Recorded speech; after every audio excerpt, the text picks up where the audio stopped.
किसी और व्यक्ति को कभी मुख्यमंत्री बनने का मौका मिलेगा समाजवादी पार्टी, या मुलायम सिंह के दौर से चला वक्त अखिलेश यादव तक आया, अखिलेश यादव से चला वक्त अर्जुन यादव तक आएगा? क्या जरूरत है उसमें बदलाव? क्यों फखरुल हसन चांद नहीं चाहते हैं कि वो प्रदेश के मुख्यमंत्री बने? हमारा तो कोई ना इरादा है ना कोई सपना है इतना बड़ा। अगर फखरुल हसन 12 से 17 में एमएलसी हो जाते, नहीं चुनाव लड़ने का मौका था, भाई सीटें बुक थी, कोई बात नहीं, एमएलसी हो जाते। 27 से 32 में हो जाएंगे, 27 में आदरणीय अखिलेश यादव जी मुख्यमंत्री बनेंगे और तब जो नौजवान रह गए हैं या जो लोग रह गए हैं उन सब का सम्मान 2027 से 32 की सरकार में हो जाएगा। 22 में फिर क्यों हार गए? चोरी थी, निश्चित रूप से थी। फिर 24 में कैसे आप लोग इतना प्रचंड बहुमत में आ गए? अगर वोट चोरी 22 में थी तो वोट चोरी तो वो 24 में भी कर सकते थे। बिल्कुल, आपका सवाल बिल्कुल सही है। कुंदर की जीत के दिखा दिया उन्होंने। कुंदर की में तो चुनाव ही हुआ था, क्या चुनाव हुआ था आपको लगता है? अरे गोली डंडे के दम पे, बंदूक के दम पे चुनाव होता है। आजाद हिंदुस्तान में किसी भी राजनीतिक परिवार के साथ या राजनीतिक नेता के साथ इस तरीके का व्यवहार कभी नहीं हुआ जो आजम साहब को उनके परिवार के साथ। अगर आदरणीय अखिलेश यादव जी आज तो आज बहुत से उधर के लोग इधर आते, अगर ये कह दे कि दरवाजे खुले हुए, अब तो साक्षी महाराज को लेकर के भी कह देते हैं। बहुत से लोग आज जो मंत्री हैं उत्तर प्रदेश सरकार में वो भी 2022 के चुनाव से पहले संपर्क में थे। वो चाहते थे समाजवादी पार्टी ले ले। अगर समाजवादी पार्टी अपना दरवाजा खोल दे, गेट खोल दे कि आइए आप समाजवादी पार्टी ज्वाइन कर लीजिए, तो भगदड़ मच जाएगी। वो लाठी खाई कभी? बहुत लाठी खाई। तो एक रात में मुख्यमंत्री जी की होर्डिंग पे कालिक फोड़ दी जाती और इस शहर से 4 मुकदमे एक रात में लिखे जाते हैं। 4 दिन बाद गैंगस्टर लगा दिया जाता है, गुंडा एक्ट की कार्रवाई कर दी जाती है, एचएस बहुत से छात्र नेताओं की खोल दी जाती है। ब्रजेश पाठक जी क्या बहुत संपन्न परिवार से थे, आज डिप्टी सीएम। दयाशंकर मंत्री हैं उत्तर प्रदेश सरकार में, क्या बहुत संपन्न परिवार। अगर नेताजी नहीं होते, अगर समाजवादी विचारधारा नहीं होती, सोच नहीं होती, शासन चुनाव की सोच नहीं होती, तो आज ना वो डिप्टी सीएम होते ना मंत्री होते, कहीं राजनीति नहीं कर रहे होते। क्योंकि गरीब किसान मजदूर के बच्चों, दलित पिछड़े मुसलमान के बच्चों को अगर किसी ने राजनीति में बढ़ाने का काम, तो समाजवादी पार्टी है और सत्य नेताजी मुलायम सिंह यादव जी थे और उसी काम को आदरणीय अखिलेश यादव जी ने आगे बढ़ाने का काम। अगर आपने अखिलेश जी से एक चीज नहीं सीखी, क्या आपको सीखना चाहिए था? मोहब्बत करना और मोहब्बत को अंजाम तक पहुंचाना। कोशिश करता हूँ कि जो नौजवान मिलते हैं पार्टी से उनको पार्टी से कैसे जोड़े। नहीं, वो पर्सनल वाली मोहब्बत, वो पब्लिक मोहब्बत तो अलग है भैया, जिंदाबाद वाली। ये सवाल है मेरा कि फखरुल हसन खान ने शादी क्यों नहीं की? जल्दी मैं इस सवाल का जवाब दूंगा और कोशिश करूंगा इस साल के अंत तक दे दूं, और इस साल के अंत तक नहीं दे पाया तो अगला साल जो शुरू हो रहा है उसके शुरू में इस सवाल का जवाब जरूर दे दूंगा। वो सब छोड़िए, ये सब डिप्लोमेटिक बातें आप डिबेट में क्या कीजिए, ये डिबेट में क्या कीजिए। किसी लड़की से कभी मोहब्बत हुई? देखिए ये बहुत व्यक्तिगत सवाल है। अरे हाँ ना का जवाब देना है। नहीं सुन पाते हैं। हाँ हुई, मैंने कहा ना कि ऐसा कौन व्यक्ति हुई मतलब अपने मोहल्ले में फिर से ऐश्वर्या आई वाला काम है। नमस्कार, स्वागत है दोस्तों आपका। आप देख रहे हैं द अनकट पॉडकास्ट, आपके साथ मैं हूं शबाब। आज हमारे पॉडकास्ट में जो शख्सियत आपको फ्रेम में नजर आ रहे हैं वो समाजवादी पार्टी की छात्र विंग की एक मुखर आवाज रहे हैं। छात्र राजनीति से अपना करियर शुरू करने वाले फखरुल हसन चांद आज उत्तर प्रदेश में समाजवादी पार्टी के राष्ट्रीय प्रवक्ताओं की पहली पंक्ति की सूची में हैं। जमकर वो समाजवादी पार्टी का पक्ष चैनलों पर डिबेट के जरिए और बाइट के जरिए रखते रहते हैं। बड़े अनुभवी और बड़े दूरदृष्टि के नेता हैं। फखरुल भाई, बहुत बहुत स्वागत आपका, बहुत शुक्रिया हमें अपना वक्त देने के लिए। कैसे राजनीतिक शुरुआत हुई, कैसे छात्र आंदोलन से निकला हुआ एक लड़का अखिलेश यादव का सबसे करीबी नेता हो गया, कैसे ये सफर शुरू हुआ? देखिए, मैं लखनऊ क्रिश्चियन कॉलेज में आया और सबसे पहले जब मैं क्रिकेट टीम में सिलेक्शन नहीं हुआ मेरा, और मैंने देखा कि सभी लीडर्स का सिलेक्शन हो गया, लेकिन मुझे 3 दिन फील्डिंग कराने के बाद भी हमारा सिलेक्शन नहीं हुआ। तब मैंने कुछ ही समय बाद संयुक्त मंत्री का चुनाव लड़ा। मैं शासन का चुनाव होने जा रहा था, मैं सबसे पहले लखनऊ क्रिश्चियन कॉलेज में संयुक्त मंत्री का चुनाव लड़ा और जीता। ये चुनाव पे प्रतिबंध लगा। हम सब लोग आदरणीय अखिलेश यादव जी से मिले, नेताजी ने मिलवाया था, और फिर हम सब जब से काम कर रहे हैं। फिर 2003 आया जब मुझे याद है बसपा और भाजपा की सरकार थी और आदरणीय अखिलेश यादव जी के नेतृत्व में लखनऊ विश्वविद्यालय परिसर में एक आंदोलन हो रहा था इस सरकार के खिलाफ जो लगातार अन्याय कर रही थी भाजपा बसपा की सरकार थी। और शासन चुनाव की मांग भी कर रहे थे।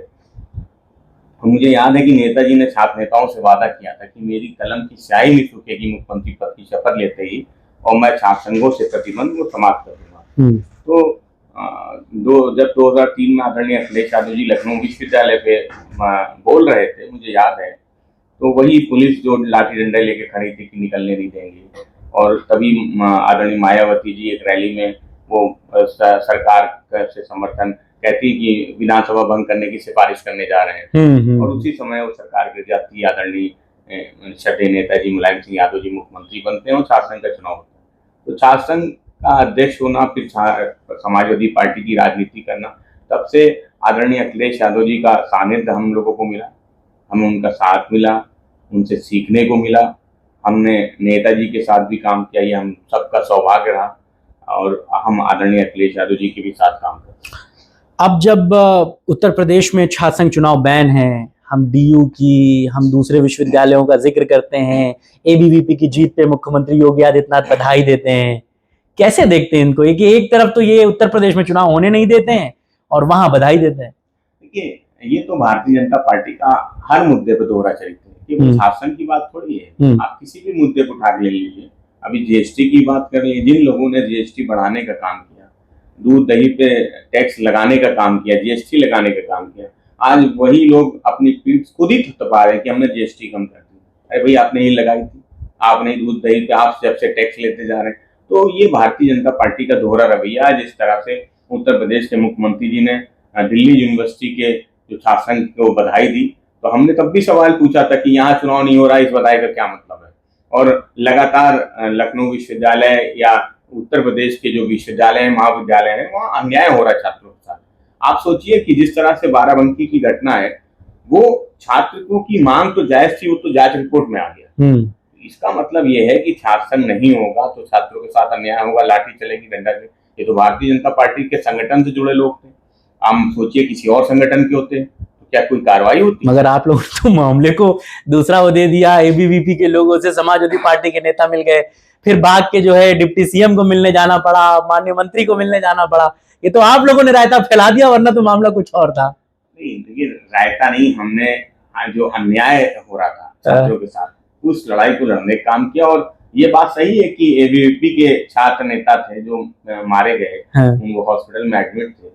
हमारा ये छात्र धर्म भी था, और हमारी ये राजनीति को लोकतांत्रिक जिम्मेदारी भी थी कि जो लोग आंदोलन कर रहे थे उनसे मिलने जाते। तो हमने केवल अपना जो राजनीतिक धर्म है, छात्र धर्म है, उसको निभाने का काम किया। समाजवादी पार्टी ने उस धर्म को निभाया। तो इतनी गुंजाइश तो राजनीति में होनी चाहिए कि कहीं अन्याय हुआ, भले वो सत्ता पक्ष के लोगों के साथ हुआ है, तो उनके साथ भी खड़े होना चाहिए। तो हम खड़े रहे और उस लड़ाई को लड़े हैं और जीते भी हैं उस लड़ाई को। आपको लगता है कि आपकी वजह से बीजेपी के नेताओं को जाना पड़ा, मुख्यमंत्री को उनको मिलने के लिए बुलाना पड़ा? देखिए, मैं तो समझता हूँ कि हमारे नेता आदरणीय अखिलेश यादव जी ने उस सुबह ही इस मुद्दे को उठा लिया था, और आदरणीय अखिलेश यादव जी का जब इशारा हो गया तो हम सब तो बहुत समय से उनके साथ हैं, हम उनके आंख के इशारे को समझते हैं। यहाँ तो आदरणीय अखिलेश यादव जी ने एक्स पे पोस्ट कर दिया था, तब हमारे पास केवल यही रास्ता था कि हम उन छात्र नेताओं से मिलने जाते। तो हमने अपने नेता के आंख के इशारे को समझते हुए उन सबसे मिलने गए, और हमने इस बात को महसूस किया कि हमारे नेता जो 25 साल पहले छात्रों के साथ खड़े नजर आते थे, छात्र आंदोलन में छात्रों के आंदोलन को लीड करते नजर आते थे, आज भी उनके दिल में छात्र नेताओं के लिए या छात्रों के लिए दर्द है, जो दर्द जब भारतीय जनता पार्टी के छात्र नेता भी पीटे तब भी नजर आए। हम लोग करंट इश्यूज पे बहुत जल्दी आ गए। मैं तो सोच रहा था पहले फखरुल भाई के बारे में थोड़ी सी बात करूंगा, लेकिन हम लोग करंट इश्यूज पे आ गए, कोई बात नहीं। ये बताइए कि छात्र राजनीति में कई बार लाठी खाई और कितना समाजवादी पार्टी के लिए दर्द निकला है? देखिए, मैं तो जब से संयुक्त मंत्री बना तब से मैं छात्र नेता रहा, फिर छात्रों की लड़ता रहा, और आज भी मैं प्रयास करता हूं कि अगर नौजवानों का कोई मुद्दा है, छात्रों का कोई मुद्दा है, तो उनकी मदद कर सकूं। क्योंकि वो लाठी खाई कभी? बहुत लाठी खाई। 2007 में जब बसपा की बहुमत की सरकार बनी तो बसपा ने छात्र संघ के चुनाव पर प्रतिबंध लगा दिया।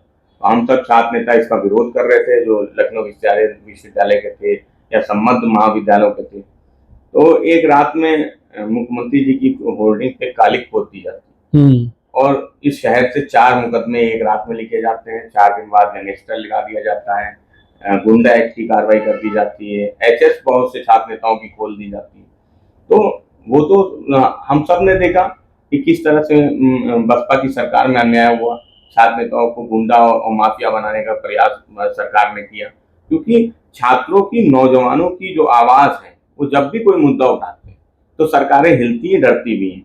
और ये कोई बसपा की सरकार नहीं, आज की भी सरकार अपने ही संगठन के नौजवानों से डरी ना, पीछे आना पड़ा ना। तो उस समय भी हम लोग लड़ रहे थे, जब लड़ रहे थे तो लाठियां भी खाई, मुकदमे भी खाए। वो अलग बात है कि बाद में जाके वो मुकदमे वापस हो गए जब सरकार आई तब। लेकिन उससे पहले तो उनके लिए लड़ना पड़ा, फिर केकेसी में बहुत लड़ना पड़ा, आंदोलन करना पड़ा बसपा सरकार में, छात्र संघ। लेकिन उसके बाद भी भारतीय जनता पार्टी की आज सरकार बन गई तो छात्र संघ का चुनाव नहीं हो रहा है, जो दर्द है। तो लगातार 20 साल 25 साल से लाठी खा रहे हैं, संघर्ष ही कर रहे हैं। एक बात छात्र संघ के लिए कही जाती है कि ये सब गुंडे मवाली हैं, लड़के जो हैं वो फिर उद्दंडता पे भी आ जाते हैं। लखनऊ यूनिवर्सिटी में जब चुनाव होते थे, जहां पाते थे जिसका घर उसका घर पोत दिया, लिख दिया फलाना प्रत्याशी। इन्हीं बातों से चिढ़ थी मायावती को और भाजपा को कि ये गुंडे की शक्ल में छात्र हो जाते हैं, ऐसा आपको लगता है? देखिए 2005-6 में लिंगो कमेटी की सिफारिशें लगी, उन सिफारिशों को पढ़िए तो उसके बाद वो चुनाव कैंपस के अंदर लड़ना है, कैंपस के बाहर नहीं लड़ना है, या कैंपस के बाहर की दीवार वॉल राइटिंग नहीं करानी।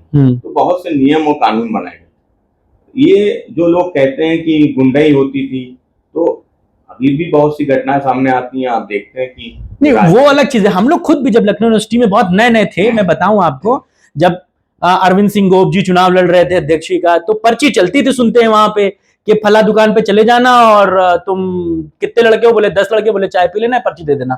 तो ये सारी चीजें जो थी वो थी, तो ना मानते हैं आप? वो एक जलवा कह लीजिए, आप इसे भौकाल कह लीजिए। वो एक अलग दौर था जब पर्ची चलती थी, पर्ची लिखी जाती थी कि सिनेमा चले जाओ, पर्ची लिख दे रहे हैं। लेकिन अगर किसी दुकान पे पर्ची भेजी जाती तो इसका ये मतलब नहीं होता था कि छात्र नेता पैसे नहीं देते।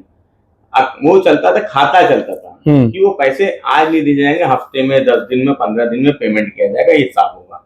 और आपने आदरणीय अरविंद सिंह गोप जी का नाम लिया, उनका नाम बड़ा सम्मान से छात्र राजनीति में लिया जाता है। लखनऊ की छात्र राजनीति में वो किसी भी पार्टी की कोई छात्र नेता हो, आदरणीय अरविंद सिंह गोप जी का बड़ा सम्मान करता है। तो हम समझते हैं कि हम जितने लोग छात्र राजनीति से निकले, कोई ये नहीं कह सकता कि किसी चाय वाले के पैसे बात की। सबसे दबंग छात्र नीति से अध्यक्ष कौन निकला? और लखनऊ के सारे कॉलेजेस का अगर मैं जिक्र करूं, फखरुल हसन चांद के हिसाब से 1 नंबर का जो अध्यक्ष निकला वो कौन निकला?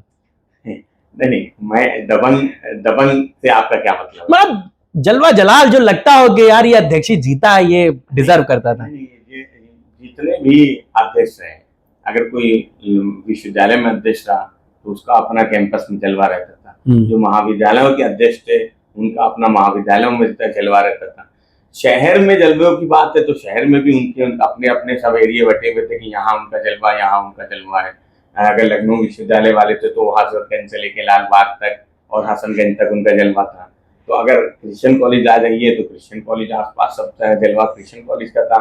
शिया कॉलेज चले जाइए तो उनका अलग जलवा था, केकेसी चले जाइए तो उनका अलग जलवा था। लेकिन कोई ये कह देना, देखिए मैं इस बात को मानता हूँ कि अच्छे और बुरे लोग हर जगह होते हैं। आपने जैसे कहा ना कि छात्र राजनीति इसलिए बंद हो गया क्योंकि गुंडाई होती थी, तो मुख्य राजनीति में क्या हो रहा है, या दूसरे जो संगठनों के चुनाव होते हैं, अधिवक्ताओं के चुनाव होते हैं, या दूसरे संगठनों के और भी चुनाव होते हैं, तो हर जगह अच्छे लोग हैं। वहाँ राजनीति में भी अच्छे लोग हैं, अधिवक्ताओं के बीच में अच्छे लोग हैं, छात्र राजनीति में भी लोग अच्छे हैं। तो सब जगह तो अच्छे लोग हैं, तो अच्छे लोगों को राजनीति में आने दीजिए, अच्छे लोगों को चुनने दीजिए। आपका कितना जलवा था अध्यक्षी में?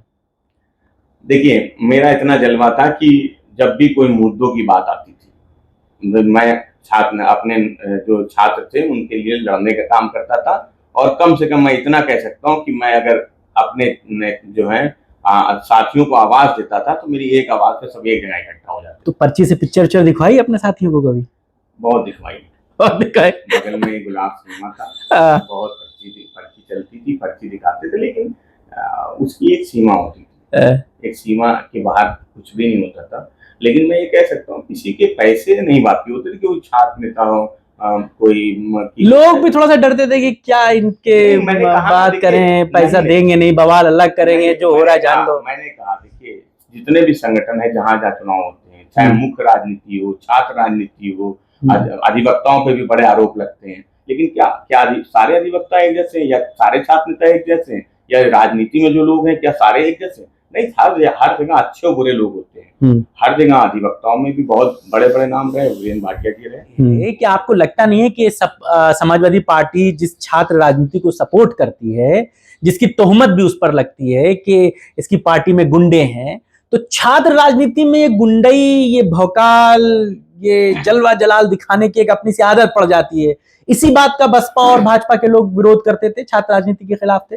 देखिए, एक तो आप राजनीति के विरोध में है तो डीयू के छात्र संघ के पदाधिकारियों को आप बधाई क्यों दे रहे हैं? और दूसरी बात ये कि भारतीय जनता पार्टी छात्र राजनीति का विरोध इसलिए नहीं करती कि वो कहती गुंडई कहीं नहीं होती। थोड़ा बहुत उद्दंडता छात्रों में होती है, जब छात्र नौजवान होते हैं तो बहुत सी ऐसी बातें जो हो जाती समय के साथ, लेकिन जब वो मैच्योर होते हैं तो वो बातें अपने धर्रे पे भी वापस आ जाती है।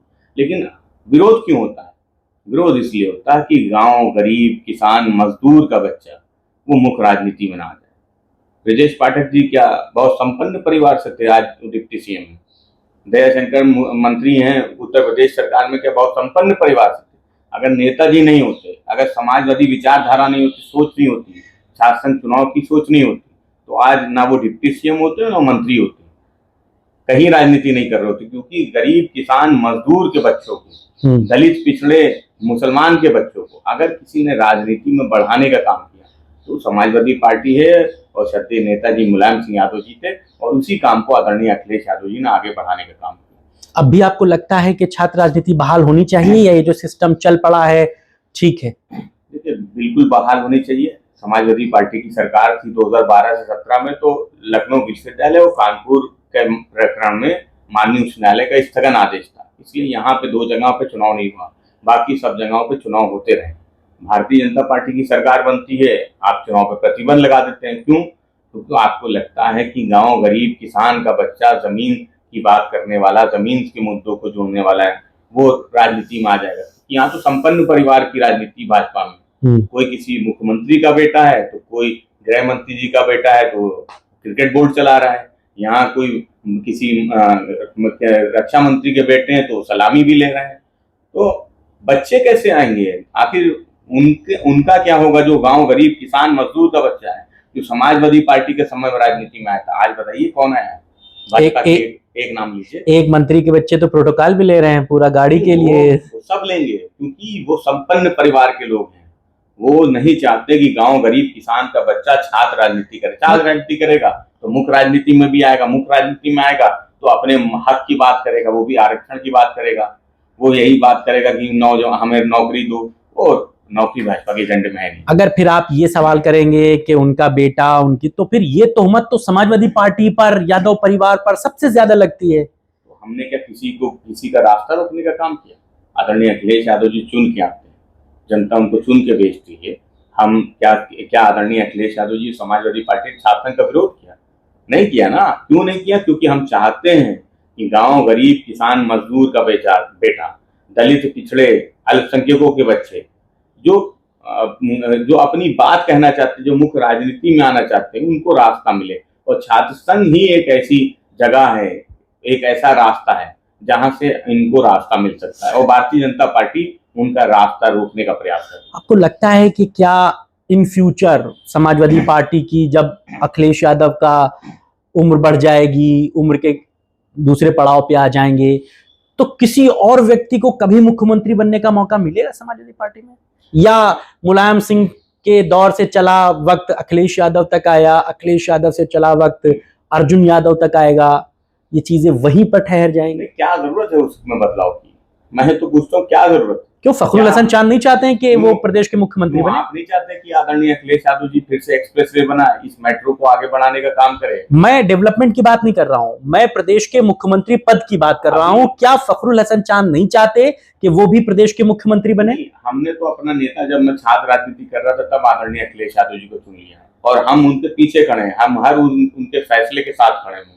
तो हमारा तो कोई ना इरादा है ना कोई सपना है इतना बड़ा। मेरा सवाल अब भी वही है, नहीं क्या मुलायम सिंह के बाद अखिलेश यादव के बाद अर्जुन यादव ही प्रदेश के मुख्यमंत्री बनेंगे, या आपको ऐसा लगता है? अगर आपका ये सवाल परिवारवाद से जो है, हाँ, मुख्यमंत्री पद से मेरा सवाल है। मुख्यमंत्री नहीं, आप जो मूल सवाल है मैं समझता हूँ आपका परिवारवाद से, आपका इस बात से नहीं कि मुख्यमंत्री, फिर अभी हम इसका जवाब दे देंगे तो आप पूछेंगे कि आपकी पार्टी में क्या अध्यक्ष कोई और हो सकता है, इसलिए मैं समझता हूँ आपका मूल प्रश्न ये परिवारवाद। तो मैं पूछना चाहता हूँ, इंडिया पाकिस्तान का कल मैच देखा था आपने? नहीं देखा था मैंने। आपने विरोध किया? विरोध क्या किया, वो मुझे बहुत अब शौक नहीं रहा। चलिए ये तो एक अलग विषय है, लेकिन क्रिकेट मैच क्यों हो रहा है कभी सोचा है आपने? परिवारवाद की वजह से हो रहा है। अगर जैसा क्रिकेट बोर्ड में नहीं होते तो ये मैच नहीं होता। हमने तो कभी देश हित से समझौता नहीं किया, या समाजवादियों ने कभी देश हित से समझौता किया हो तो बताइए। हमने किसी का हक मारने का काम किया हो तो बताइए। समाजवादियों ने किसी का रास्ता रोकने का काम किया हो तो बताइए। अगर समाजवादी पार्टी है, समाजवादी पार्टी में सब चाहते हैं कि आदरणीय अखिलेश यादव जी मुख्यमंत्री बने, हम कार्यकर्ताओं का, करोड़ों कार्यकर्ताओं का, उत्तर प्रदेश की जनता ये चाहती है कि आदरणीय अखिलेश यादव जी मुख्यमंत्री बने, तो ये सवाल कहाँ पैदा होता है कि मैं मुख्यमंत्री बन सकता हूँ नहीं बन सकता हूँ? अरे भाजपा बताए ना कि उनका राष्ट्रीय अध्यक्ष का चुनाव कब हुआ था? चुने गए थे क्या? मन मर्जी से तो बने हैं, मर्जी से ही तो बैठे हैं। कुछ लोगों की मर्जी है इसलिए वो राष्ट्रीय अध्यक्ष है, कुछ लोगों की मर्जी है तो यहाँ प्रदेश अध्यक्ष बने हुए, कुछ लोगों की मर्जी है तो उत्तर प्रदेश में योगी जी मुख्यमंत्री है। सबकी मर्जी से तो है। क्या लोकतांत्रिक प्रक्रिया कोई अपनाई गई थी? मगर फिर भी बीजेपी का जो चीफ मिनिस्टर है वो उस मतलब चेन से तो है नहीं, कोई परिवार का तो है नहीं। तो क्या प्रक्रिया अपनाई थी उसको चुनने के लिए? क्या मुख्यमंत्री का तो कोई चुनाव होता नहीं, विधायक चुनते हैं। हाँ, किसने चुना था? तो विधायकों ने ही तो चुना भाई अपना मुख्यमंत्री। ये विधानमंडल दल का नेता तो वही चुना है। हम सब लोग राजनीति कर रहे हैं और आप भी जानते हैं, हम लोग भी जानते हैं कि कैसे कौन नेता विधानमंडल का कैसे चुना जाता है। कैसे महाराष्ट्र में जो मुख्यमंत्री थे उनको डिप्टी सीएम की पद की शपथ लेनी पड़ती है। मर्जी से होता है क्या? मर्जी से कुछ नहीं होता। सब जानते सहमत ऊपर बैठे लोग कहाँ आदेश देते हैं, कहाँ क्या करना पड़ता है। इसलिए मैं कह रहा हूँ ये जो परिवारवाद की बात लोग करते हैं, तो फिर वही बात है कि मैं पूछूं कि ये सलामी लेने वाले कौन थे, ये प्रोटोकॉल वाले लोग कौन थे, ये क्रिकेट मैच कराने वाले लोग कौन है, या अनुराग ठाकुर जो आपको नजर आते हैं उनकी क्या पृष्ठभूमि है? क्या अगर वो मुख्यमंत्री के बेटे नहीं होते तो क्या यहाँ पे होते, और क्या उनकी काबिलियत है? ऐसे बहुत सारे लोग हैं, पीयूष गोयल हैं सेंट्रल में, सब वही बात है। सवाल ये है कि आप कह रहे हैं कि इस सवाल को गृह मंत्री जी ने भी सदन में कहा था तो कि आप ही बने रहिएगा, तो ठीक बात है, बने रहेंगे। तो आपने उस सवाल का जवाब गृह मंत्री जी ने भी नहीं दिया कि जो उनके राष्ट्रीय अध्यक्ष हैं उनका चुनाव कब हुआ। भाई आप भी तो बताइए। अगर आप हमसे सवाल पूछ रहे हैं तो भाजपा क्यों नहीं बताएगी कि उनका चुनाव कैसे होता है? अच्छा, ये बताइए, आपको लगता है कि महाराष्ट्र का आपने जिक्र किया, वहां पे पहले जिस तरीके से जो सीएम थे उनके कंधों पे रख के भाजपा ने बंदूक चलाई, बाद में उसकी सीटें ज्यादा आ गई, फिर उनको नीचे कर दिया गया, वो डिप्टी सीएम हो गए, फडणवीस वहां चीफ मिनिस्टर हो गए। कुछ यही कमोबेश कहानी बिहार में भी लिखी जा रही है, आपको ऐसा लगता है वहां पर? देखिए, बिहार में तो इंडिया गठबंधन की सरकार बनने जा रही है, तो वहां पे तो कहानी सीधी साफ है कि तेजस्वी यादव जी वो अगले बिहार के मुख्यमंत्री होंगे, तो कोई कहानी नहीं है। जनता ने कहानी लिख दी है, बिहार के नौजवान किसान मजदूर ने कहानी लिख दी है। वहां लोग परिवर्तन चाहते हैं और एक मैसेज है नौजवानों के बीच में, क्योंकि नीतीश कुमार जी का सब सम्मान करते हैं।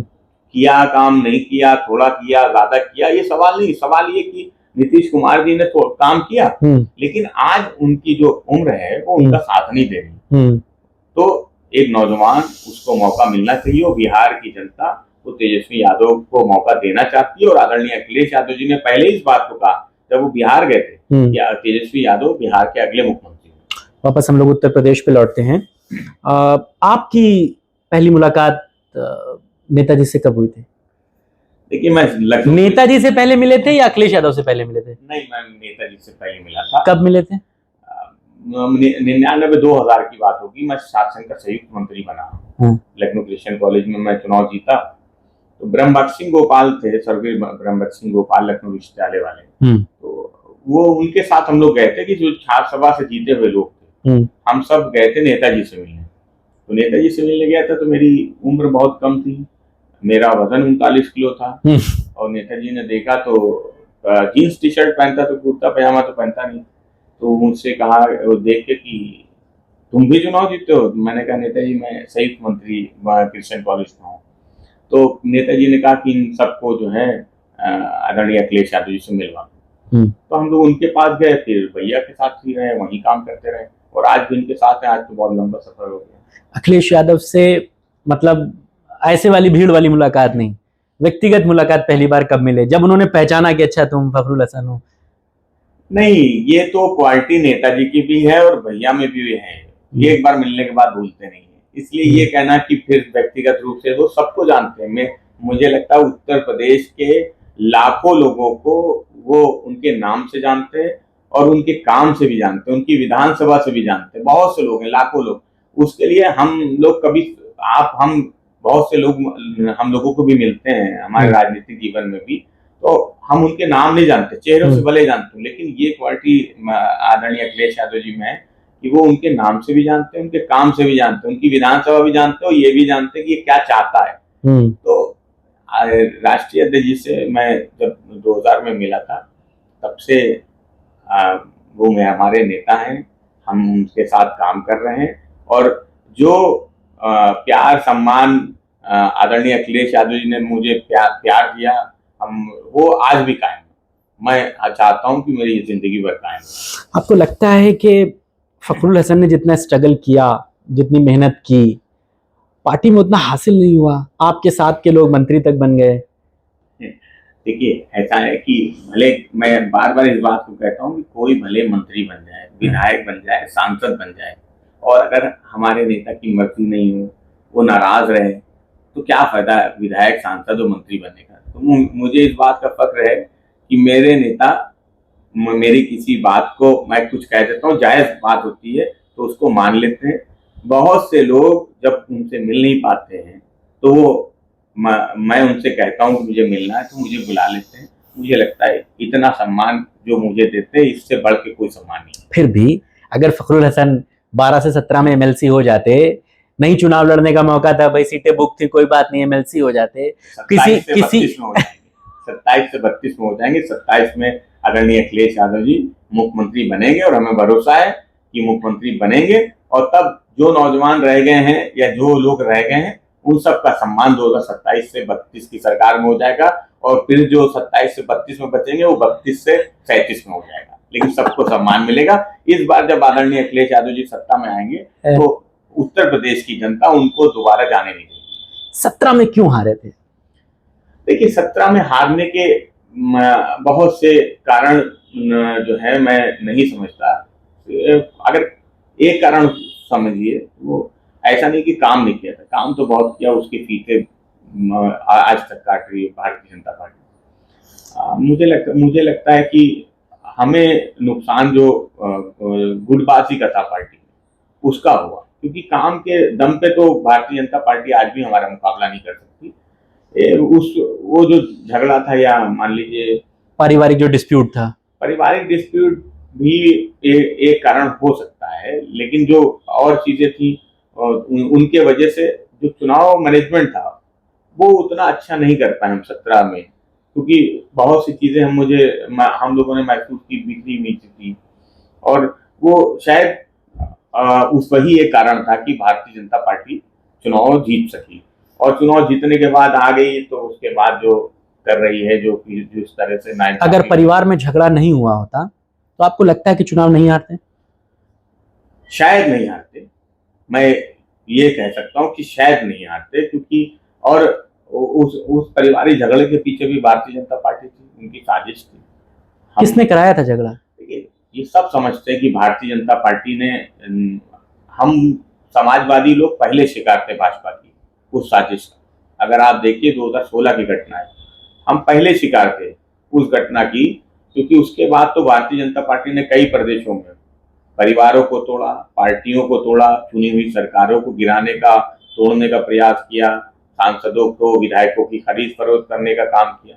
भारतीय जनता पार्टी ने राजनीति में जो पैमाने तय थे उनसे अलग हटके राजनीति। 22 में फिर क्यों हार गए?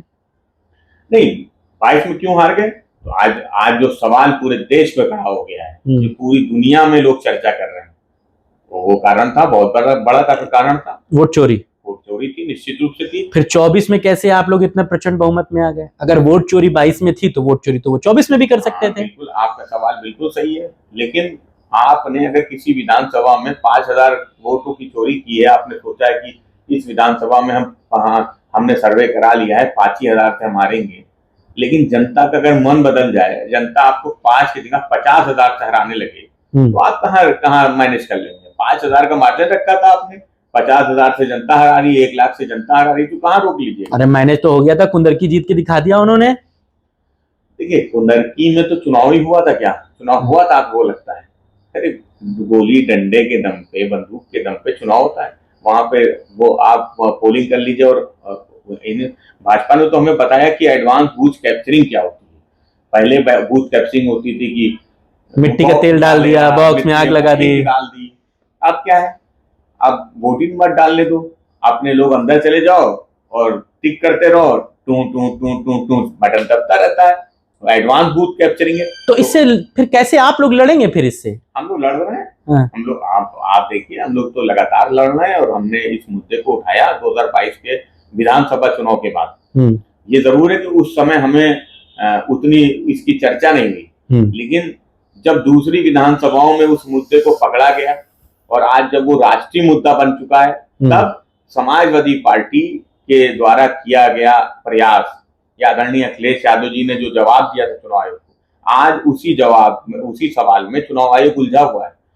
उसका जवाब नहीं है चुनाव आयोग के पास। तो कहीं ना कहीं भारतीय जनता पार्टी ने वोट चोरी की थी। हमने देखा था कि सड़क पे बैलेट पेपर मिल रहे थे, ईवीएम मशीनें कूड़े की गाड़ी में मिली। तो कैसे चुनाव जीता भाई, इसका सब जानते हैं। 70 सीटें तो ऐसी हैं, कोई 500 से, कोई 1000 से, 2000 से, इस तरह से हारे जीते। तो वो फर्क तो मैंने कहा ना, वोट चोरी का, वोट चोरी कर लो या वोट घटा दो, चोरी दोनों ही है। अच्छा, इस बार शिवपाल यादव आपको लगता है कि पार्टी के साथ हैं, संगठन के साथ हैं, तो वो एक बड़ा इम्पैक्ट होगा इस बार 27 के चुनाव में? चाचा का रहना एक मजबूत आपको वो देगा, शुरुआत देगा, मजबूत जड़ों को जमाएगा? देखिए, समाजवादी पार्टी आदरणीय अखिलेश यादव जी के नेतृत्व में लगातार आगे बढ़ रही है। और शिवपाल यादव के, हाँ, मैं आ रहा हूँ और चाचा के आ जाने के बाद समाजवादी पार्टी को और ताकत मिली है। हम और मजबूती से भारतीय जनता पार्टी को हराने जा रहे हैं और माननीय आजम साहब जेल के बाहर, हम और ताकत से और मजबूती से और दूर भारतीय जनता पार्टी छोड़ के आए। आजम साहब का आपने जिक्र कर लिया, वो मेरा सवाल थोड़ा आगे था। क्या लग रहा है, बड़ा र्यूमर चल रहा है इस समय कि आजम साहब मायावती के साथ जाने वाले हैं। एक चैनल ने खबर चलाई है कि तज़ीन फातिमा की मायावती से मुलाकात दिल्ली में हुई है। कुछ चैनलों का काम है भारतीय जनता पार्टी के लिए काम करना, और जिस चैनल की आप बात कर रहे हैं, मैं बहुत जिम्मेदारी से कह रहा हूँ क्योंकि मेरे कुछ संपर्क कहीं और भी। तो जिस परिवार की वो बात कर रहे हैं कि वो मायावती जी से मिले, वो खबर बिल्कुल निराधार है, झूठी खबर है, और झूठी खबर वो चलाने का काम कर रहे हैं, और शायद इसके पीछे भारतीय जनता पार्टी। क्योंकि मैंने भी पता किया, मायावती मई से दिल्ली गई नहीं है, आखिरी बार मई में गई थी। अब मायावती कोई छोटी नेता है, मोहम्मद शबाब या फखरुल हसन तो है नहीं कि लखनऊ मेल से बुक किया और चले गए दिल्ली। भाई वो तो एक शेड्यूल जारी होता है, मायावती का एक कार्यक्रम जारी होता है। मैंने कहा ना, कुछ लोगों का काम है भारतीय जनता पार्टी का प्रचार करना, लेकिन पब्लिक में दिखाना कि मैं बड़ा निष्पक्ष हूँ। तो वो प्रचार का काम है, उनको प्रचार करने दीजिए। लेकिन समाजवादी पार्टी समझती माननीय आजम साहब के साथ, उनके परिवार के साथ जिस तरह से जुल्म और ज्यादती हुआ, आजाद हिंदुस्तान में किसी भी राजनीतिक परिवार के साथ या राजनीतिक नेता के साथ इस तरीके का व्यवहार कभी नहीं हुआ जो आजम साहब को उनके परिवार के साथ हुआ।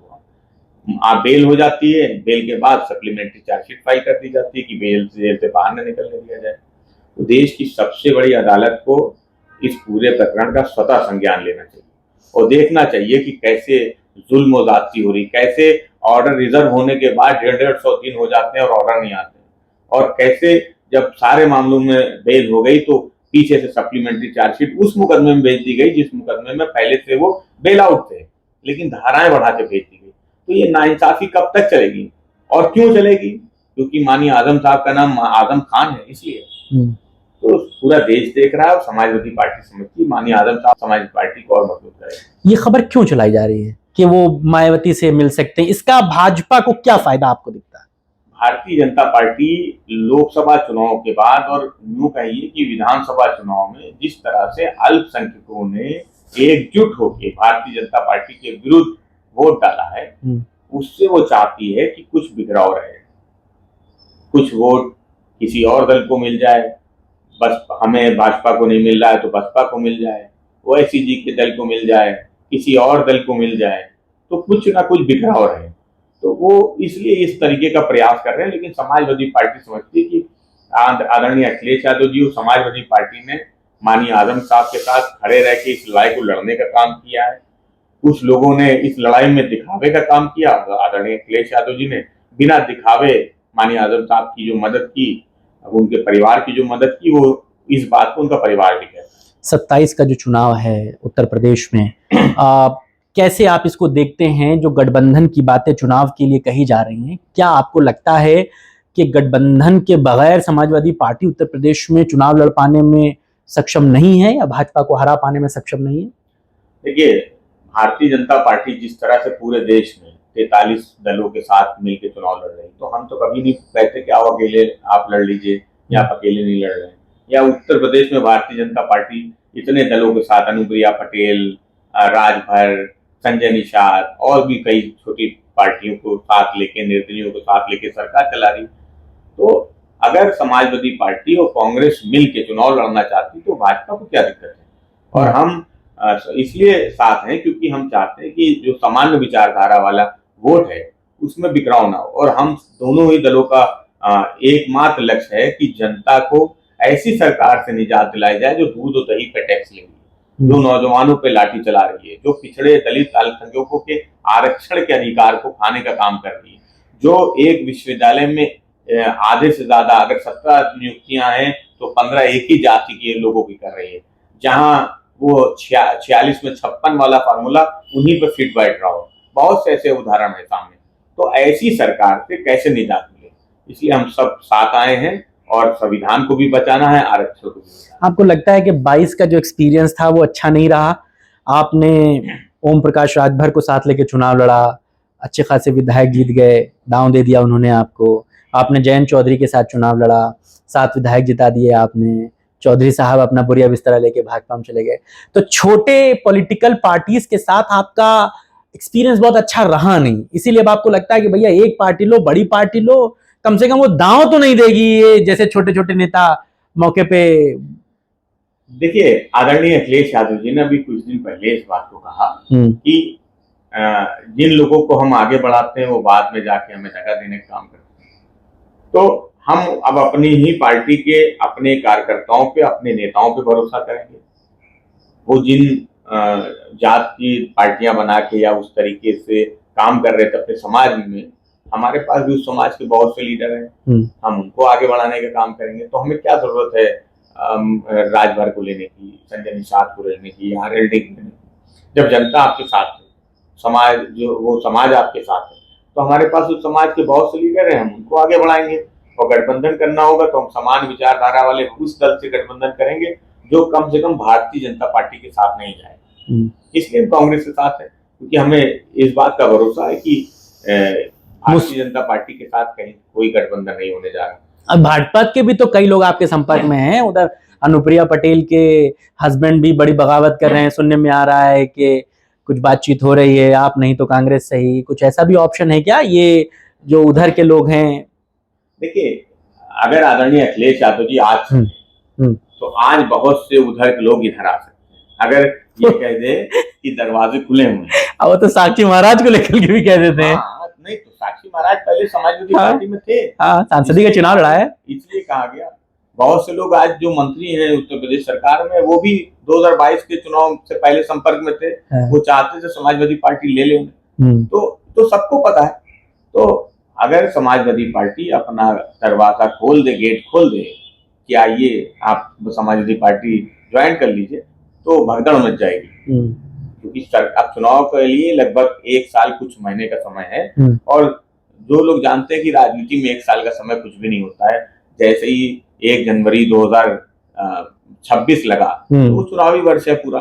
हाँ, पंचायती का चुनाव होगा, फिर जैसे ही बिहार का चुनाव समाप्त होगा, उत्तर प्रदेश का चुनाव होना है पंचायत के चुनाव के बाद। तो लेकिन चुनाव तो सभी उत्तर प्रदेश में ही है, पंचायत का चुनाव भी उत्तर प्रदेश में, फिर विधानसभा चुनाव का भी उत्तर प्रदेश में। तो आप तो सारा ध्यान सबका है उत्तर प्रदेश में, और हमारा खासकर उत्तर प्रदेश में इस सरकार को हटाना है। नेताजी का निधन कितनी बड़ी क्षति मानते हैं आप? देखिए, नेताजी का निधन हम समाजवादियों के लिए नहीं, पूरे देश के लिए बड़ी क्षति थी, और आज भी हम नेताजी की कमी को महसूस करते हैं। मैंने पहले भी कहा कि ये हमारा सौभाग्य रहा कि हमें नेताजी के साथ काम करने का भी मौका मिला, और नेताजी के साथ आंदोलन करने का भी मौका मिला। कई मौके ऐसे आए कि हमें नेताजी के साथ हम लोगों की गिरफ्तारी हुई, पुलिस लाइन लेके जाया गया। तो नेताजी की कमी को कोई पूरा नहीं कर सकता, और नेताजी ने इस देश के लिए, पिछड़े, दलित, अल्पसंख्यक, किसान, मजदूर के लिए, देश की सेना के लिए, हिंदी के लिए जो काम किया उसको कभी भुलाया नहीं जा सकता। नेताजी की कोई एक बात जो फखरुल हसन ताउम्र नहीं भूलेंगे?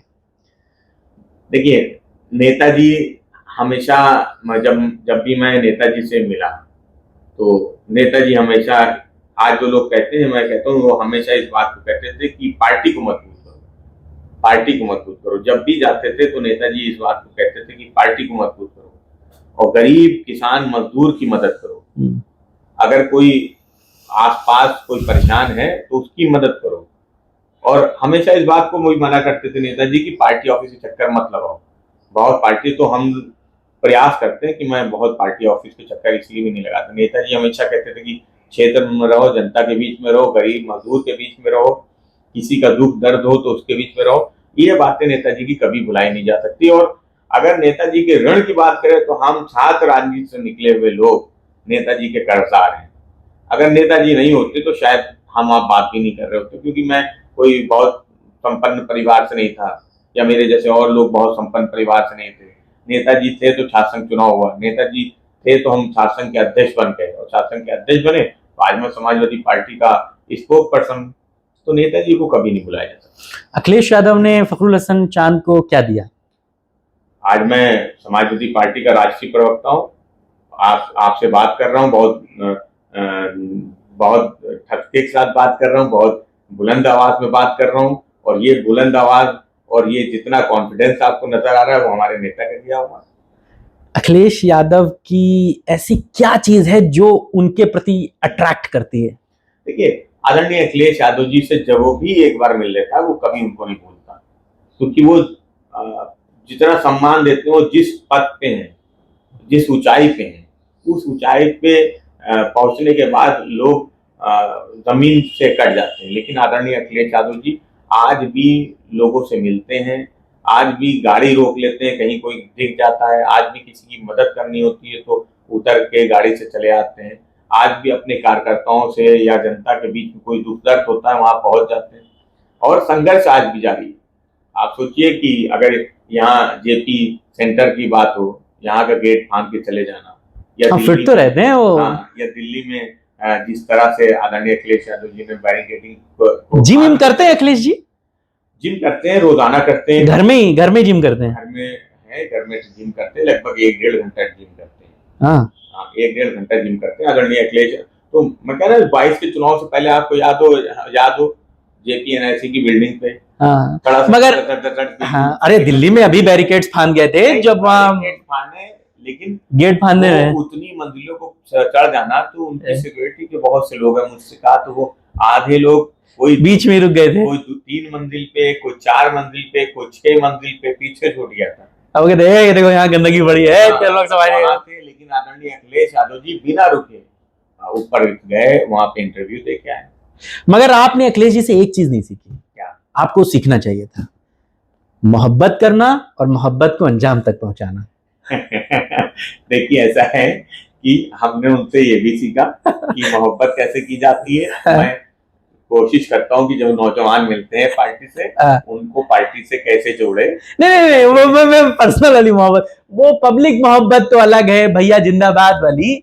जो मतलब ये सवाल है मेरा कि फखरुल हसन खान ने शादी क्यों नहीं की? देखिए, ऐसा ये बहुत व्यक्तिगत सवाल है, और जल्दी ही मैं इस सवाल का जवाब दूंगा और कोशिश करूंगा इस साल के अंत तक दे दूं, और इस साल के अंत तक नहीं दे पाया तो अगला साल जो शुरू हो रहा है उसके शुरू में इस सवाल का जवाब जरूर दे दूंगा। लेकिन जहां तक मोहब्बत का सवाल है तो हम अपने नेता से आपके इस चैनल पे कह रहे हैं, बहुत जिम्मेदारी से कह रहे हैं कि हम नौजवान और मैं खुद, हम लोग बहुत मोहब्बत करते हैं। वो सब छोड़िए, ये सब डिप्लोमेटिक बातें आप डिबेट में क्या कीजिए, ये डिबेट में क्या कीजिए। किसी लड़की से कभी मोहब्बत हुई? देखिए नहीं, बात सीधी स्ट्रेट फॉरवर्ड, कभी फखरुल हसन चांद ने किसी लड़की को गुलाब दिया? देखिए मैं कभी गुलाब देने की परंपरा में रहा नहीं, उस ट्रेडिशन में रहा नहीं। मैं क्रिश्चियन कॉलेज में पढ़ा तो गुलाब वाला मोहब्बत हुई कभी किसी से? देखिए मोहब्बत तो इस दुनिया में आया वो कोई व्यक्ति ऐसा नहीं है जो कहे कि मोहब्बत नहीं हुई मोहब्बत। और मैंने आपसे कहा ना, मैं एक वन लाइनर सवाल कर रहा हूं और मैं चाहता हूं फखरुल हसन चांद वन लाइनर जवाब दें। फखरुल हसन चांद को किसी लड़की से मोहब्बत हुई? देखिए ये बहुत व्यक्तिगत सवाल है। अरे हाँ ना का जवाब देना है। नहीं ठीक बात है, हाँ हुई। मैंने कहा ना कि ऐसा कौन व्यक्ति हुई मोहब्बत अंजाम तक नहीं पहुंची, ये भी सच्चाई? नहीं ये सच्चाई है, लेकिन मैंने कहा कि ये साल आखिरी नहीं होगा, और हो सकता हो जाएगा तो अगला साल के शुरू में। तो ये जो शादी होगी ये मनपसंद हो रही है या परिवार वाले ढूंढ के दे रहे हैं? अब यूं कह सकते हैं कि मनपसंद, मतलब अपने मोहल्ले में फिर से ऐश्वर्या आई वाला काम है। देखिए ये भी एक बहुत अच्छी बात है कि फखरुल भाई बहुत सादगी से जवाब देते हैं, शर्मा जाते हैं बेचारे। तो ये भी एक नेता का बड़ा एक बेबाक बहुत अच्छी छवि है। तो फखरुल भाई अब हम लोग अपने लास्ट सेगमेंट पे हैं। मैं कुछ नेताओं के नाम लूंगा, अब आप उसमें उनके बारे में क्या सोचते हैं कोशिश करिएगा कि हम लोग एक बार में एक शब्द में उनका जवाब दें। नरेंद्र मोदी। मैं समझता हूं कि एक ऐसे प्रधानमंत्री जी जिन्हें नौजवानों से वादा किया था उसको पूरा नहीं किया। अमित शाह। देश की सुरक्षा की, आंतरिक सुरक्षा की जो बात कही थी वो कहीं अधूरी नजर आती। केशव प्रसाद मौर्य। बयान के लिए जाने जाते हैं, केवल बोलने का काम करते हैं। ब्रजेश पाठक। आज वो भाजपा में है, कल कहाँ होंगे नहीं पता। अखिलेश यादव। यूथ आइकन, नौजवानों की आस और उम्मीद। असदुद्दीन ओवैसी। भ्रम पैदा करने वाले। मायावती। बहुत सम्मान है। डिम्पल यादव। आज उस देश की जो महिलाएं हैं, उत्तर प्रदेश की जो महिलाएं हैं, वो बहुत आस और उम्मीद से उनकी तरफ थी। प्रियंका गांधी। बहुत उम्मीद है उनकी। राहुल गांधी। लीडर हैं अपोजिशन के। ओम प्रकाश राजभर। आज वो गाने किसके लिए गा रहे हैं, कल किसके लिए गाएंगे नहीं पता। चंद्रशेखर रावण। समझता हूँ आगे बढ़ रहे। अनुप्रिया पटेल। कुछ नहीं कह सकता उनके बारे में। जयंत चौधरी। वो तो चौवन्नी से पलट गए। स्वामी प्रसाद मौर्य। अच्छे लीडर हैं लेकिन भटक जाते हैं। संजय निषाद। आज वो यहाँ है, कल कहाँ होंगे नहीं। कितने धार्मिक हैं फखरुल हसन? मैं पूरी तरह से धार्मिक हूँ, क्योंकि धर्म ही है जो हमें न्याय करना सिखाता है, धर्म ही है जो हमें अन्याय के खिलाफ लड़ना सिखाता है, धर्म ही है जो हमें संविधान के अनुसार जीवन यापन करने का, संविधान का पालन करना सिखाता है। तो धार्मिक होना कहीं गलत नहीं। और एक व्यक्ति जो अपने धर्म को मानने वाला है, अगर वो धार्मिक है तो मैं समझता हूँ कि वो कभी अन्याय नहीं करेगा। इस बार चुनाव लड़ेंगे 27 का? आदरणीय अखिलेश यादव जी का निर्देश होगा, आदेश होगा तो निश्चित रूप से चुनाव लड़ेंगे। और अगर वो कहेंगे कि एक कार्यकर्ता के रूप में पार्टी का झंडा उठाना है, चुनाव लड़ाना है, तो उस काम को निभाएंगे, उस भूमिका में निभाएंगे। अप्लाई करेंगे? अप्लाई मैंने 12 किया था, 17 किया था, 22 किया था, लेकिन हमारी विधानसभा में आदरणीय रविदास मल्होत्रा जी हैं, पुराने नेता हैं, इमरजेंसी में जेल गए, मैं बड़ा सम्मान करता हूँ उनका। और मुझे लगता है कि वो जगह जब खाली होगी तो निश्चित रूप से मेरा नंबर होगा।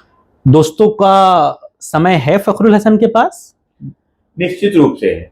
मैं कोशिश करता हूँ कि इस भागदौड़ की जिंदगी में, जहाँ राजनीति में बहुत टेंशन भी है, बहुत से काम भी हैं, शाम का समय मैं कोशिश करता हूँ कि कॉफी पीने में निकालूं अपने दोस्त यारों के साथ, कुछ समय हल्का महसूस करूं, जिसको लेके मेरी बड़ी आलोचना भी आलोचना उसी की होती है जो काम कर रहा होता है।